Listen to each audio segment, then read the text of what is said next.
This 4K Vizio TV won't even turn on. I get no picture, no sound, and sometimes I don't even get a standby light.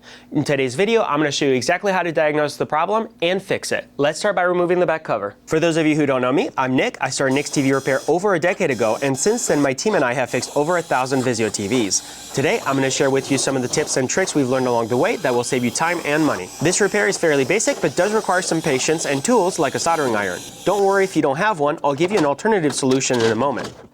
There are 4 large circuit boards with this TV: the power supply, main board, LED driver, and T-con.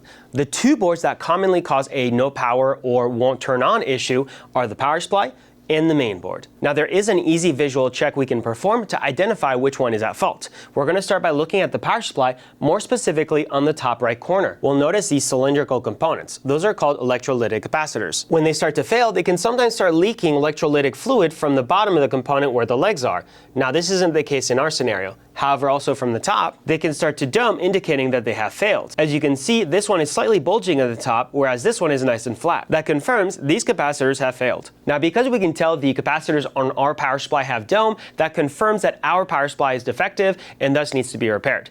If the capacitors were not domed and not leaking electrolytic fluid, then by process of elimination, it would mean that the main board is at fault. Okay, let's bring the power supply to our workbench and start the repair. If you would like to fix the board yourself, we've put together a capacitor repair kit you can grab from our website and follow along with me step by step. But if you don't have a soldering iron or would just prefer the pros to handle it, we also offer a mail-in repair service. Ship us your defective board and we'll repair, test, and return it with a full 1-year warranty.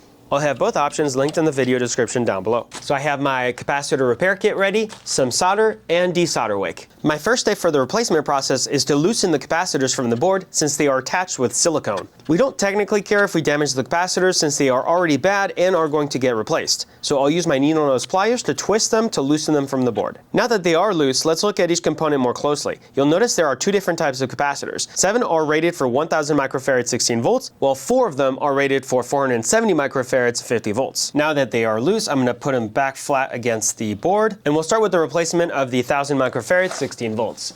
We'll flip the board over and switch over to our microscope for the soldering process. A visual indicator that'll help you identify which solder joints are the capacitor legs are these little lines in between the joints. So right here, this is a capacitor, over here is another one, and over here is another one. For the desoldering process, what I like to do is add solder first so we can get good flow.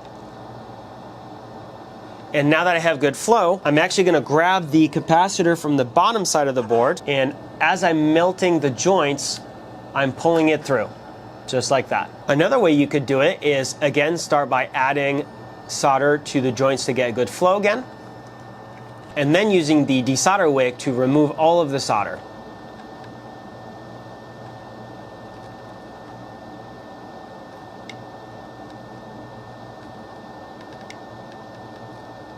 Done correctly, I should now be able to simply pull the capacitor through. Now I do find that the desoldering process is a little bit more difficult if the component leg is in the way. So if we compare to the first one where I've already removed the component, I can much more quickly desolder the joints. So that's my preferred method, and we'll keep doing the rest of the board that way. Adding solder first, getting good flow, reaching down below, grabbing the component, and then desoldering, kind of going back and forth. I can do that way until the capacitor is free. So the next few are over here. And we'll start by just adding solder to all joints first.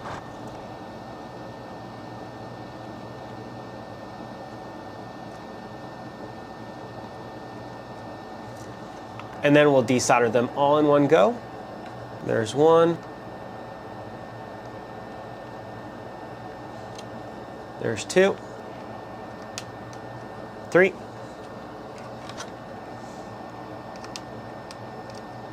And 4. So those 4 plus the initial 3, that's 7. So we've removed all of the 1000 microfarad 16 volt capacitors so far. Let's finish our cleanup. So by adding that solder at the beginning, I am going to give myself more solder to remove at the end, but it is going to make the flow much easier. And that's why I recommend doing it and why I do it every time. Oh, and actually we have one more I forgot to desolder. We'll flip the board back over. All right, so next we'll go ahead and feed our replacement capacitors through. You'll notice a positive and negative sign on each one of the joints. You'll also see that there is a black bar on the right side indicating the negative side. So on my capacitor, I also have a negative sign, and that'll tell me what the orientation is. If I don't put them in the correct orientation, I will damage the capacitors. Then I'll fold it down, just like that, and we'll repeat the process. So next I'm going to put my hand on all 7, flip it over, and I'm going to bend the legs at a 45-degree angle, both towards away and down. This way they will be more or less locked in, and now they won't fall down even if I shake the board. They're still locked in. And finally we can solder down the components.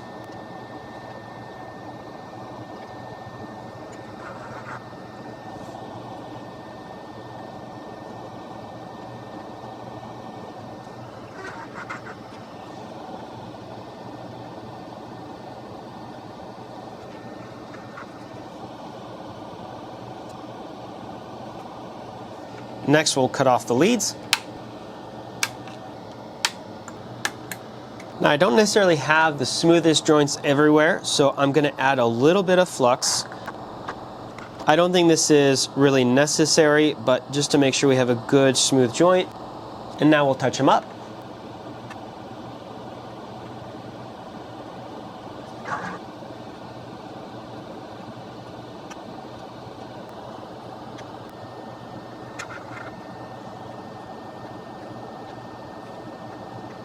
We'll do a quick cleanup with isopropyl alcohol and a Q-tip to remove some of that flux.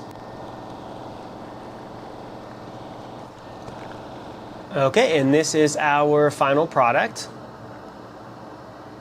Very clean, but we'll notice that the capacitors aren't very flush against the board. So one thing I can do is push them down and slightly towards the legs, and that will help lock them down.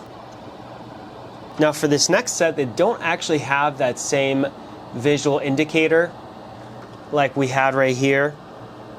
I do have the component ID C316, however.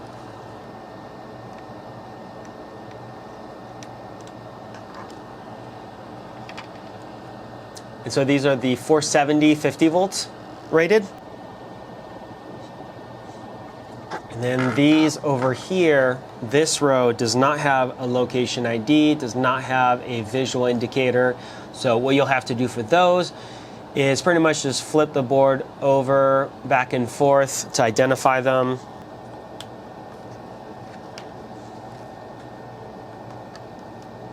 Again, I'm still using the same technique. I'm grabbing them from the bottom, melting the solder from the top, and pulling them through.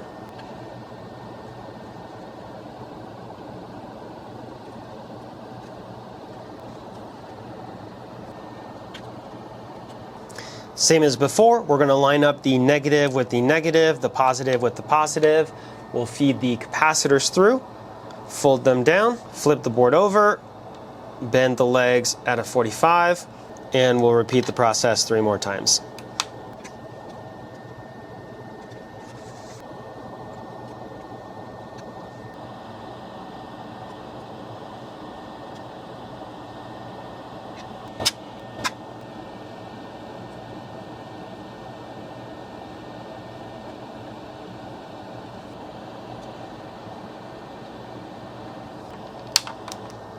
I'm going to do the same thing. I'm going to touch them up real quick. I'm not going to add extra flux this time.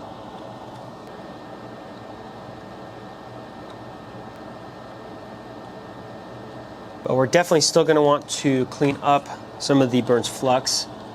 I didn't add flux, but the solder that we use, the desolder wick that we use, has flux built into it. So that's why we still have some flux in the area, even though I didn't add any extra. Want to remove that rogue piece of solder as well. Don't want it to short out anything. Okay, and this is our final product. Same deal, going to push down and towards the legs, push down towards the legs. I'm doing a quick final visual inspection, making sure that all of the orientation for all the capacitors are correct. All right, let's bring the circuit board back to the TV and see what we get. If your TV did not have a defective power supply and bulging capacitor, you can check out this video next, which will have a more in-depth diagnostic and repair for the main board. All right, let's power on these sets. I do have my standby lights. Let's see if we get a picture. And we do. Let's go ahead and wait for it to boot all the way in. Okay, and this confirms we have a successful repair. If you found the video helpful or useful, leave us a like, subscribe for more content, and thank you for watching.